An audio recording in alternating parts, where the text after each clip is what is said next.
Welcome to Communication Steroids, the podcast. I'm Tim Gordon. And I'm Roger Pike. We want to add muscle to your message. And you know what? We can do that, too.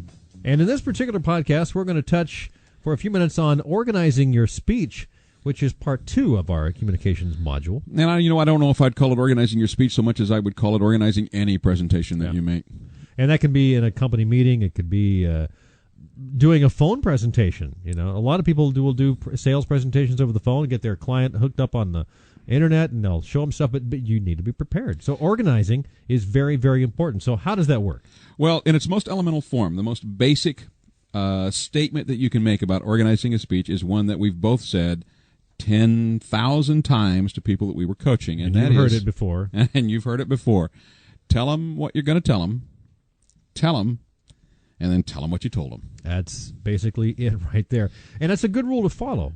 There's 3 pieces to that. There's 3 pieces really to any presentation, speech, and that's the opening, the body, and the close. Let's talk about the opening just a little bit. Why is the opening so important? Well, it sets the tone for the entire speech. That's what people will tell you. But even more than that, it determines whether people are going to be paying attention or not.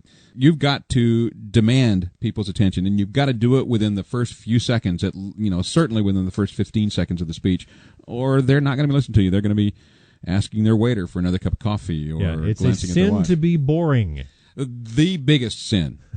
If you're up in front of people, you don't want to be boring. Yeah, it's in Catholicism, I don't know if you were raised Catholic boy or not. No.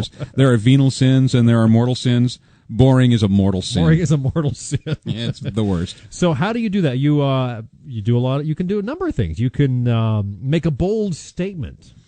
That's a powerful way to introduce a speech. I mean, you can say Babe Ruth was not the greatest baseball player of all time. That can be the opening line of your speech. And people are going to listen, or at least baseball fans are going to listen, because they're going to go, oh, what's this jerk talking about? Of course Babe Ruth was the best baseball player of all time. Yeah, if you want to talk about the best baseball player in the world, they're saying to themselves, number 2. Let's talk about number 2. We all know what number 1 is. Yeah. And so you're going to challenge them, basically, with a bold statement. With a bold statement. Another thing is to challenge the audience with some sort of statement that it sort of dares them in a sense. Mm-hmm. We're going to talk about asking them a question in just a moment, but you can look at them and you can say, I can increase your sales by 40% in a week, and it won't cost you a dime. That's a challenge. That's a challenge. If they're salespeople there and they're there to learn, that's going to get their attention. Sure. You just better make sure you can back it up. Well, that's the thing, and you've got to be able to back it up. But the other thing is you can ask them a question based on, let's say, in the same situation.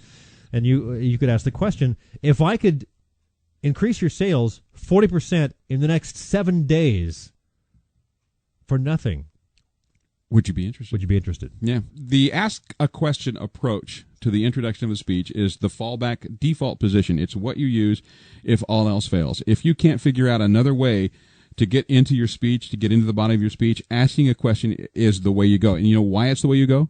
Because it always works. It's a very tried and true method. Tried and true mechanism of getting into a speech. There are a lot of other ways. You can tell a story or a little homily, a little homely story. People love to listen to little homely stories, as long as they don't run on too long. It depends on the situation, but yeah, exactly, that's a workable thing. Yeah. Or you can tell a joke, but be careful of humor. Let's just leave it at that.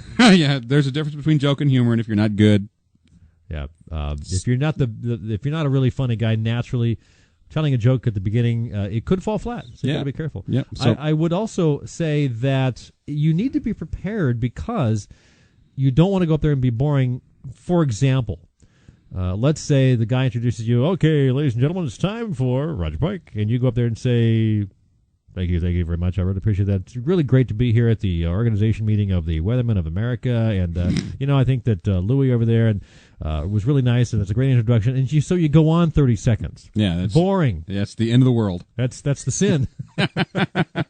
So it's the end of the world. Yeah, you want to avoid that. That's why your opening needs to be prepared. So let's move on to the body of the speech. The body of the speech. What's very important about the body of the speech? Well, that's where you tell them. And remember, you've told them what you're going to tell them. Now you got to tell them. And you've got to figure out what is the most effective way to tell them. Now, there are a lot of different ways to tell them, but you've got to figure out what's the most effective way. Now, I'm going to ask you, Tim, what is the most used principle in all of bodies of speeches? Well, that's the rule of threes. The all-important rule of threes. Now, what is that? You want to break it down into 3 points. If you've got a message to tell, depending on whether it's global warming or global cooling. It doesn't matter. Whatever your message is, if you break that down into 3 main points, and you can support those points, you need to really define what those 3 points are beforehand. That's part of your organization. So you're going to write those 3 elements down, no matter what your subject is, and then elaborate on those 3 elements. Your audience thinks better in 3s, so you've got to speak in terms of 3s. And you actually had some research to back that up. There is research that studies were done of how people relate to messages in various forms, including public speeches, and 4 was too many, 2 was people were left feeling like the person wasn't an expert, and 4 they didn't remember. The sacred rule of 3. So 3 is a very good way to approach. There are other ways. We're going to actually discuss those in the longer version. I think we talked for over a half an hour about the organization of your speech in the long version of our Communication Steroids. Just go to communicationsteroids.com and check that out. And finally, the close of your speech is another element that really, in ideal circumstances, should be memorized. You should know exactly how you're going to close your presentation, no matter what it is. And have a definite end. Yeah, have a definite end. Yeah, exactly. You want to wrap it up. You want to close the loop. You want to have people feeling like there's been closure. You want to refer back to whatever your main message point was, whatever your mission statement, your thesis statement was. You want to refer back to that in your close, and you want to tell them what you told them. Yeah, you want to recap, basically. And if you've got something you want your audience to do, make a very strong call to action. Mm-hmm. The closing of the speech should contain one of 2 things: either your close to action or what's called your takeaways, what you want your audience to remember. Yeah. So you're really recapping what your main 3 points were, or you're saying, okay, the 3 points were, and here's what I'd like you to do with them. Mm-hmm. That's exactly what you want to do. Okay. So that really is what is on the table for the whole discussion that we had for organizing your speech. A lot deeper. A lot deeper. We really got into this. I think it was a fun conversation. It was. Hope you go check it out at communicationsteroids.com. I'm Tim Gordon. And I'm Roger Pike.